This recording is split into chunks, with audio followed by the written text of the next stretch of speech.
In this hadith that Omar Abdul is saying, that the Prophet ﷺ said, I have been ordered to fight the people until they say, La ilaha illallah. I have been ordered to fight the people until they say, La ilaha illallah. That none has the right to be worshipped but Allah. And if they say so, then their blood and property will be sacred to me, except for the right of La ilaha illallah, as in executing the murderer or stoning the adulterer. The kinds of things that is in Islamic Sharia. The Prophet ﷺ was trying to say here that some of the people, ignorant people, the ones who claim that back at the time of the Prophet ﷺ, or the time of Umar, or the time of Abu Bakr, the time of the Sahaba, is how Islam spread. How Islam spread all to Morocco, to Afghanistan, all the way to China. How did Islam spread? What did they say? That Islam spread by sword. Absolutely wrong. It's a lie on the Prophet ﷺ and the Sahaba. The Prophet ﷺ was never violent or harsh with anyone. The Prophet ﷺ was the most peaceful person who walks in this planet Earth, ﷺ, and he couldn't hurt a fly. ﷺ. But how did Islam spread?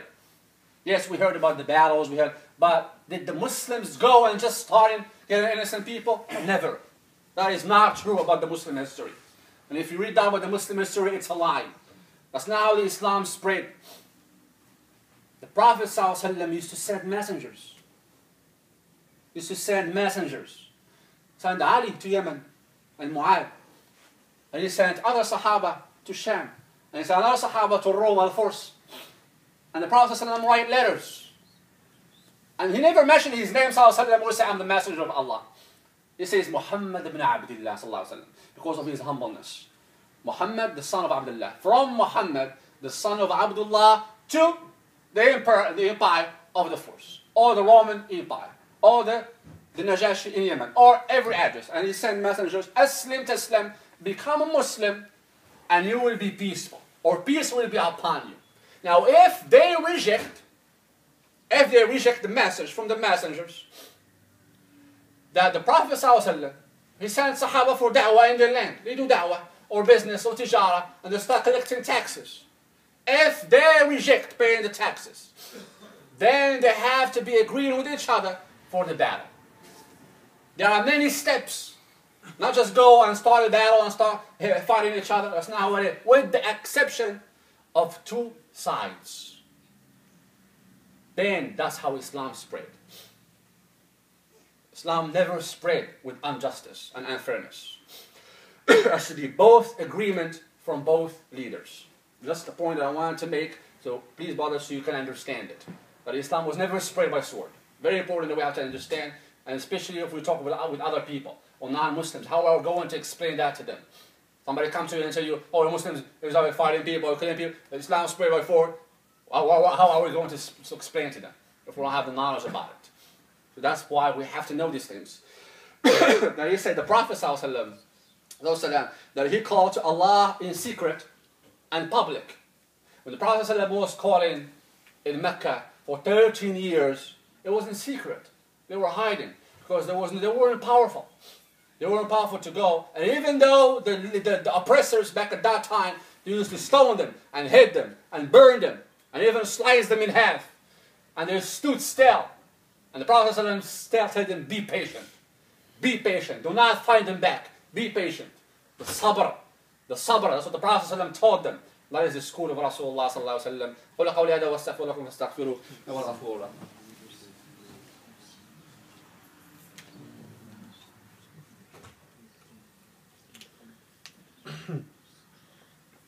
بسم الله الحمد لله الصلاة والسلام على رسول الله وعلى آله وصحبه ومن والاه وبعد. Omar Abdul Aziz, he says, rahimahullah, O people, fear Allah, the Exalted, and renew your faith by night and by day, by contemplating the indications of La ilaha illallah. As Muslims, this is always like mandatory upon us. We have to renew our faith by day and by night, by making the salah 5 times a day. That's why there is a salah at night, there is a salah at day, during the day. In the hadith of the Prophet ﷺ, that he said, what if there is a river in front of your front doors, and you wash 5 times a day? هل يبقى من درنه شيء, meaning that will you be any sin left in your body or on you? If you take a shower from a river that is cross street from your home and you're showering 5 times a day, will you be dirty after that? The Sahaba say, oh no, Ya Rasulullah. And he says similarly for the 5 prayers. The Muslim prays 5 times a day on time. Allah subhanahu wa ta'ala will wash away his sins. We ask Allah subhanahu wa ta'ala to forgive us and to accept our salat. Ameen. And he says, rahimahullah, surely la ilaha illallah is the word of Islam and the key to the dwelling of peace and paradise. When Prophet ﷺ told Mu'adh ibn Jabal in the hadith, it's a famous hadith, he said, oh Rasulullah, when Mu'adh asked, oh Messenger of Allah, he asked the Prophet ﷺ, he said, ما حق الله على العباد? حق الله على العباد أن يدخلهم الجنة.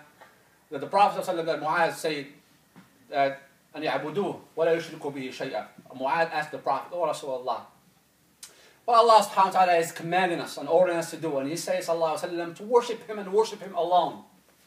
And to truly know the tawheed la ilaha illallah. And say, ما حق الناس على الله سبحانه وتعالى. He said, أن يدخلهم الجنة. And this is what the Muslims, is to enter them the Jannah. Allah subhanahu wa ta'ala wants to enter us the Jannah. But what are we supposed to do? Then the Mu'adh said, oh Rasulullah, the Prophet ﷺ told them, and he gave him the glad tidings, that every Muslim who says, La ilaha illallah, haqqan min qalbi. Truly from his heart, Allah will enter him the Jannah. If we truly say La ilaha illallah, and he only said it to Mu'adh.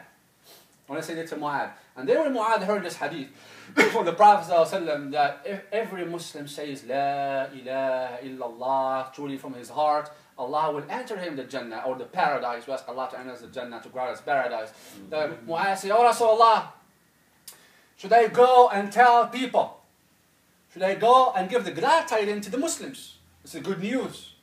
But the Prophet ﷺ told him, he said, no Mu'adh, فَيَتَّكِئُوا عَلَيْهَا وَلَا يَعْمَلُوا. He said, Mu'adh don't. Mu'adh don't. But later on, he led him.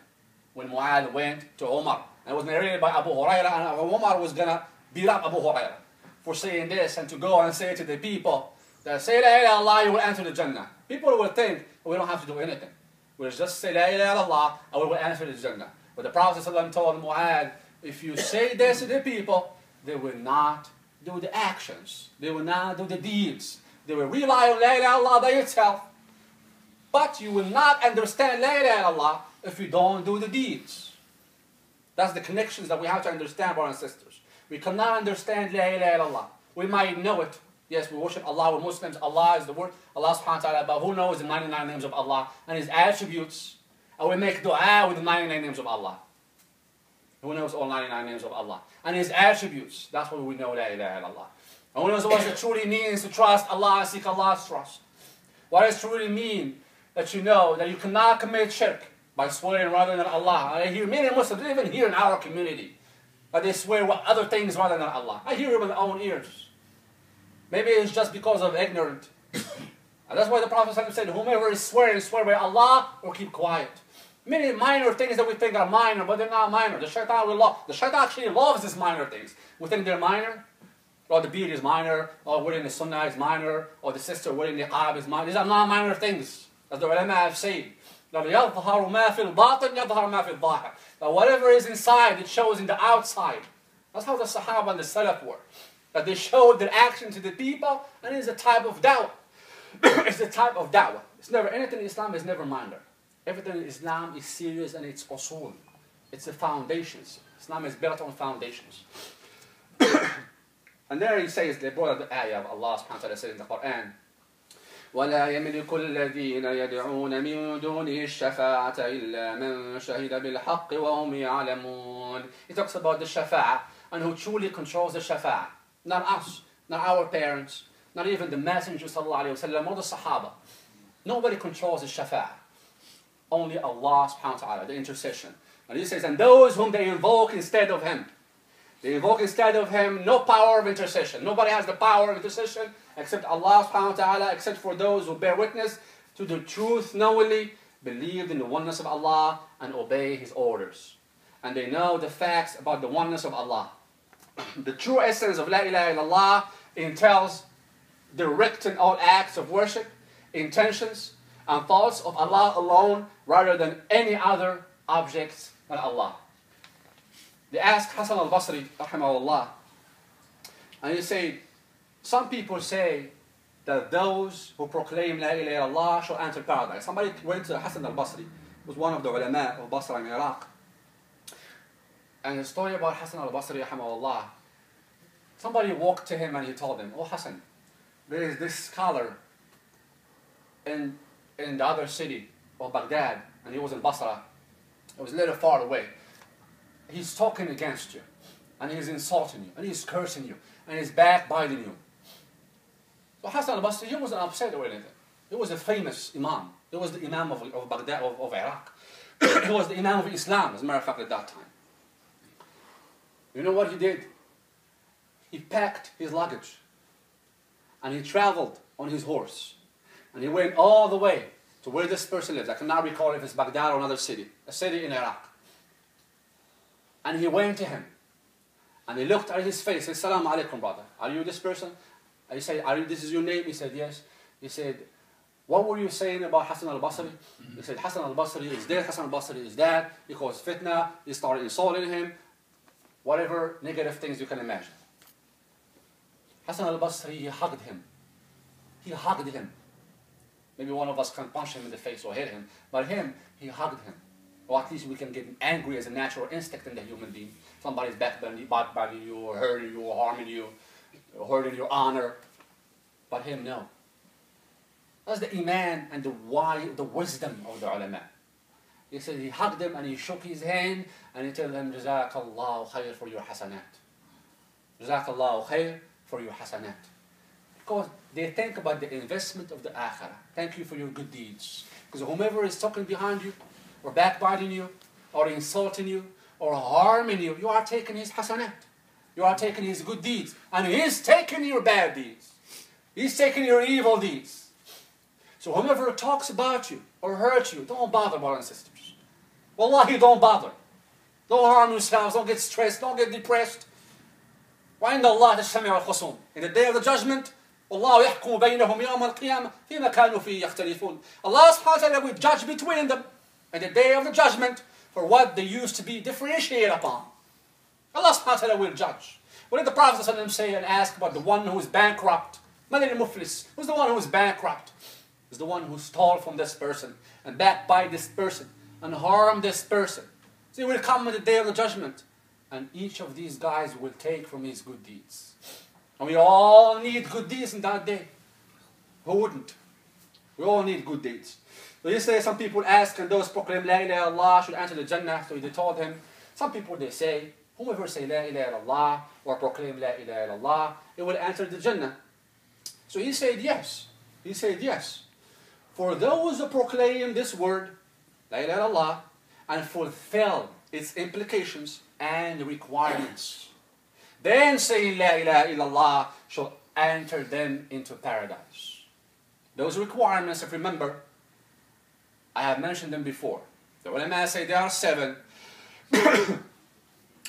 Besides, brothers and sisters, the 5 mandatories. Besides the 6 foundations of Islam. These kind of things that we have to know. Trust Allah subhanahu wa ta'ala. Being certain. Taqwa. Fear of Allah. Hope of Allah.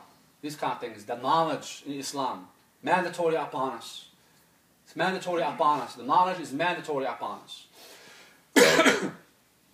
And therefore, these types of people will not benefit from proclaiming La ilaha illallah. They asked another alim from the Salaf, his name is Wahab ibn Munabbih, and he said, isn't it La ilaha illallah the key to paradise? The key to paradise is La ilaha illallah. He said, yes. The key to paradise is La ilaha illallah, but every key has teeth. Every key has a teeth. If you use a key that has teeth, it will open for you. Otherwise, it will not open. So the key to La ilaha illallah is the Jannah, to enter the Jannah, but La ilaha illallah has keys. If you do not understand those keys or those teeth in the keys, the person may be in trouble and may not enter the Jannah. We seek refuge to Allah. And those requirements, I've talked about them before.